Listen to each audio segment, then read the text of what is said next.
Alors, tu peux te présenter? Donc moi je suis donc Caroline Richard, je suis sophrologue, j'exerce essentiellement en cabinet, je fais peu d'animation collective, j'interviens très très peu en entreprise.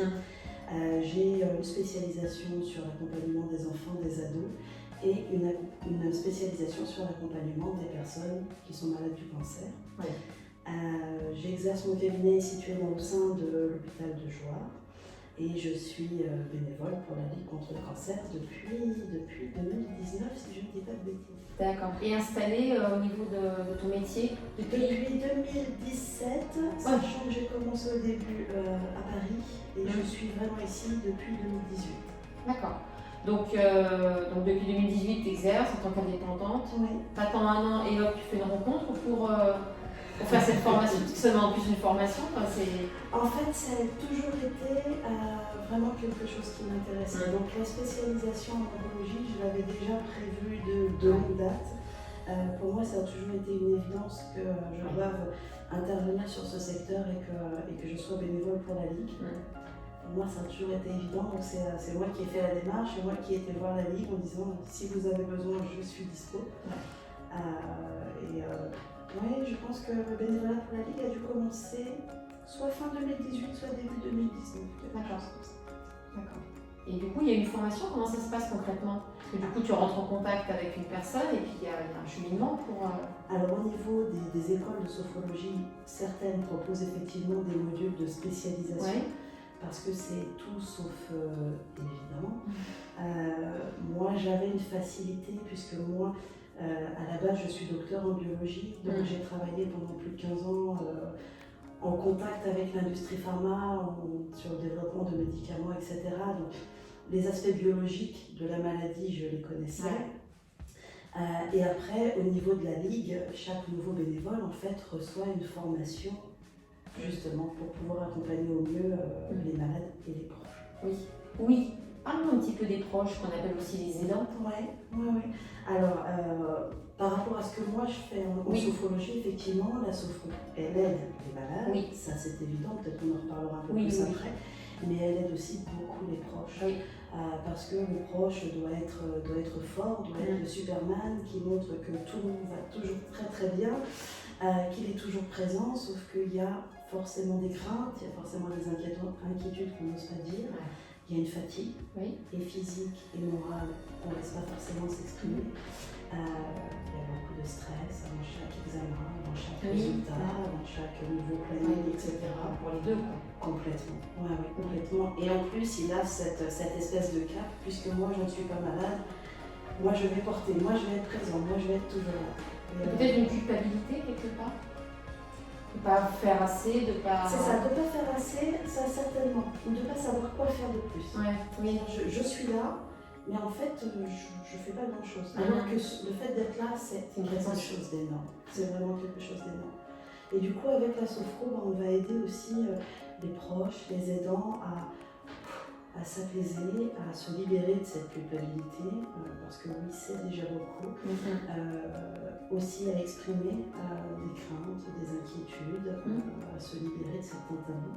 Donc je pense que c'est vraiment très important que les aidants puissent aussi avoir accès à ces outils-là. Tu as un exemple, toujours rester sur les aidants et on parlera après des patients, d'un cas qui te revient comme ça un petit peu à l'esprit, d'un aidant et qui a vraiment senti que ton métier en fait prenait toute son ampleur là et vraiment servi à ce couple. Oui, j'ai un exemple, une famille en fait où une des aidantes était très très très inquiète pour son proche, bien évidemment, essayait de ne pas le montrer, se rendait disponible à chaque nouveau rendez-vous, pour chaque nouvelle chimio, etc. Et n'osait rien exprimer.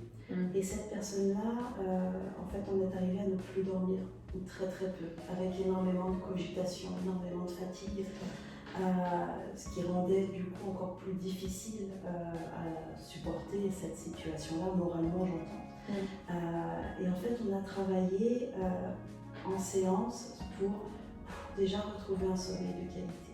Et le fait de bien dormir, d'être reposée, fait que forcément le moral est remonté. Et fait que du coup, elle a pu se sentir beaucoup plus aidante pour son proche. Et donc, parlons maintenant des patients. Ouais. Alors, toi, tu les appelles patients quand il y a un autre nom, non? Moi, je les appelle patients, mais Des clients, mais d'accord, des patients. officiellement, on devrait dire clients. C'est ça, C'est oui. un mot qui me dérange beaucoup. C'est clair. Moi qui travaille beaucoup avec des médecins, tous me disent mais Caroline, il faut vraiment que tu les appelles des patients, sinon Oui. ça va pas. Oui, bah, c'est ça en fait, c'est un monde. Hein. Et Complètement. donc les appellations sont différentes, les noms sont différents. Oui, tout à fait.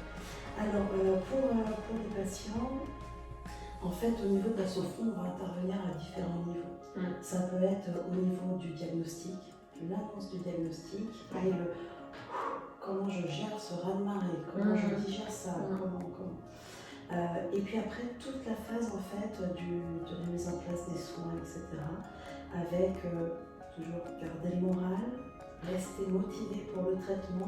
Oui, c'est compliqué, oui, il y a des effets secondaires, mais c'est utile, il faut rester motivé. Essayer d'aider les personnes à ne pas baisser les bras, ce qui peut en général être un peu compliqué sur la fin du parcours. On va aussi travailler sur accepter son nouveau corps, sa nouvelle apparence, qui n'est pas toujours évidente. Je pense au cancer du sein, mais il n'y a pas que. Et puis en fait, accompagner vraiment tout le long du parcours. Je pensais aux effets secondaires, par exemple, les nausées. Quelque part, essayer de travailler des techniques en sophro pour se détacher des nausées, pour se détacher des douleurs. Alors attention, on ne guérit pas, bien évidemment, mais en y prêtant un peu moins attention, les choses s'apaisent naturellement. On va aussi travailler bien sûr gestion du stress, ça c'est évident, trouble du sommeil c'est évident. Et puis aussi sur la phase, sur l'issue, que ce soit une rémission ou pas. Ça surprend toujours les gens qu'on travaille aussi sur la phase de rémission. J'ai discuté avec un médecin qui me disait la rémission c'est aussi le retour au vestiaire du footballeur. Parce que pendant tout le match, il a été soutenu, il avait le public qui l'acclamait, il a donné tout ce qu'il avait pour gagner le match, et quand il arrive au vestiaire, le public est plus là, il se retrouve tout seul. Et donc c'est pas toujours évident. Je me souviens d'une dame que j'ai accompagnée qui était en rémission et elle me disait je me sens abandonnée et j'ai pas le droit de me sentir abandonnée. Et puis si l'issue est différente, s'il faut retourner dans un protocole ou s'il n'y a pas de nouveau protocole, accepter la situation. Réussir aussi à échanger avec ses proches, etc. On peut intervenir tout au long du parcours. Qu'est-ce qui te motive aujourd'hui à accompagner ces personnes-là? Parce que ça demande beaucoup quand même, hein. Il y a beaucoup d'émotions aussi. Tu partages des tranches de vie et c'est pas les plus faciles. Il faut être des soutiens et puis tu as les aidants aussi que tu soutiens. Qu'est-ce qui te motive? Alors, je pense un petit peu comme toutes les personnes qui sont bénévoles dans ce domaine-là, c'est qu'on a tous des proches, des membres de nos familles qui ont été ou sont touchés par le cancer. Se sont concernés. Je pense qu'il y a aussi mon parcours à moi professionnel, le fait d'avoir travaillé dans le secteur médical. Je sais que on peut aussi aider différemment. Et après, je sais pas, j'aime aider les gens à se sentir mieux. Et ça, c'est vraiment important pour moi. Et si à ma modeste échelle, je peux apporter une petite brique, c'est avec grand plaisir. Tu vois, je pense que même au niveau traitement, ça a été aussi démontré que les traitements ne sont que plus efficaces quand les gens ne sont pas... C'est beaucoup anxiogène en fait, ce type de maladie. Donc tu apaises, du coup il y a une meilleure réceptivité du corps. Complètement, c'est pour ça d'ailleurs que la sophro fait partie, aujourd'hui est parfaitement reconnue comme soin de support. C'est vrai que c'est à partir du moment où l'esprit est apaisé, où il n'y a plus de résistance, je vais contre le traitement, je vais contre la maladie, c'est ça. Il semblerait que le traitement puisse être un peu plus efficace. Non, c'est une belle histoire, une belle aventure humaine aussi. Complètement. Beaucoup d'échanges. Aujourd'hui, Colomérose aussi, on va parler de ce qui est sport santé. Tu en as peut-être entendu parler autour de toi. Sport santé, c'est aussi un peu un médicament support, c'est-à-dire aussi inciter les personnes à reprendre une activité physique ou même à prendre une activité physique. Et c'est même proposé dès le début du traitement en fait.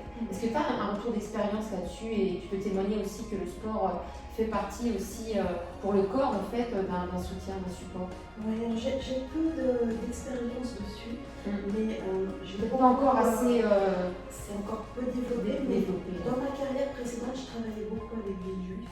Et ce qu'on voyait à l'IGR, il y a beaucoup de groupes de sport, d'animation qui sont mis en place. Et on voyait qu'en fait, les malades vraiment se sentaient mieux. se sentait d'une part un peu plus libéré au niveau corporel, et c'est très important pour accepter son nouveau corps, sa nouvelle apparence. Le fait de faire du sport aussi avec d'autres malades, c'est intéressant parce que plus personne ne nous regarde, on est comme tout le monde et on fait notre séance de sport comme on veut. Après, les bénéfices sur la santé, ils sont évidents pour le sport, donc ça, je pense que... Oui, à la pas. Exactement, peu importe le profil. Et puis, il y a vraiment ce moment d'échange avec des autres. Oui. Je pense que ça, c'est très... Se retrouver en fait dans un groupe, c'est ce qui ressortait en fait. Et d'être considéré comme un sportif blessé, mais un sportif quand même. Pas un patient, pas quelqu'un qui sera handicapé, mais vraiment quelqu'un qui se remet au sport avec des séquelles, qui fait des choses différemment. Et du coup, de voir autour de soi des personnes qui ont aussi des séquelles et que le sport s'adapte en fait. Tout à fait. Quel que soit le profil, maladie ou pas, avec le sport, on va à chaque fois pouvoir s'adapter et les gens vont pouvoir se sentir bien.